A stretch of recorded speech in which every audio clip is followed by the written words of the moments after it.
Goeiedag, ek groet jou in die kosbare naam van Jesus Christus.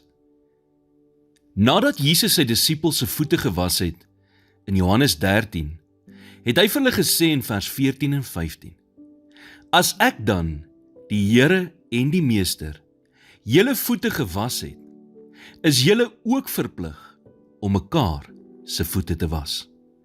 Want ek het julle 'n voorbeeld gegee, om net soos ek aan julle gedoen het, ook so te doen. Het jy al mooi gedink, wie se voete Jesus eintlik hier gewas het? Dit was die voete van Petrus, wat hom sou verloon het. Thomas, wat aan hom getwyfel het.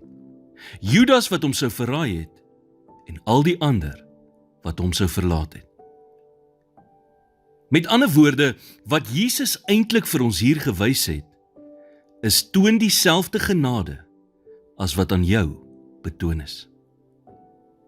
Vergifnis is 'n keuse, nie 'n gevoel nie. Dit is 'n gesindheid, nie net 'n enkele daad nie. Jy mag voel dat 'n persoon nie jou vergifnis verdien nie, en dalk is jy reg.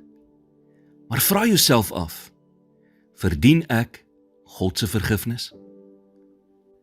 Jy vergewe nie iemand omdat dit vir hulle voordelig is nie, maar omdat dit vir jou voordelig is. God weet wat die beste vir ons is. En daarom waarsku die woord ons in Efesiërs 4 vers 26, Word toornig en moenie sondig nie. Laat die son nie ondergaan oor julle toorn nie. Met ander woorde, as jy kwaad word, moenie sondig nie, en moet ook nie 'n dag kwaad afsluit nie. Seer kry in hierdie lewe is 'n werklikheid, maar bitterheid is 'n reaksie. Toe Jesus ons vergewe het, het twee dinge gebeur. En dit is ook dieselfde twee dinge wat gebeur wanneer ons vergewe. Nommer 1, jy deel met die verlede. En nommer 2, jy ontwapen die vyand. Wanneer jy vergewe, skuld niemand jou iets nie, en jy hoef nie meer energie te mors om tred te hou met al die gruwe nie.